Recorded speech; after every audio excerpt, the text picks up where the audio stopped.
شركة المهندس منسي للصناعات الهندسية والتغليف الحديث قدم لكم النهاردة ماكينة عصر البذور الزيتية لاستخراج الزيت الموجود بداخلها. البذور الزيتية عندي بتبقى بذور كتيرة وبذور متنوعة زي بذور الجرجير، بذور الكتان، بذور السمسم، وبذور حبة البركة زي اللي احنا شغالين عليها النهاردة. عندي دي بذور حبة البركة، هبدأ إن أنا أعصرها باستخدام المكنة وأستخرج منها زيت حبة البركة.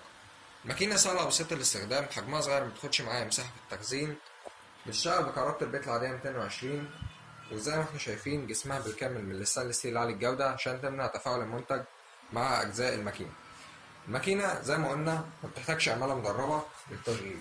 عندي ده التحكم فيها بيكون في ظهرها، عندي من هنا زرار للعصر والعصر العكسي، وعندي كابل الباور. نبدأ نعمل التجربة بتاعتنا. زي ما انتم شايفين من هنا بنحط المنتج بتاعنا، ومن هنا بيخرج التالف او بيخرج الشوايب البذور اللي هي اتعصرت، ومن تحت هنا بينزل معايا الزيت وببدأ اصفيه. هنبدأ نشغل المكنة،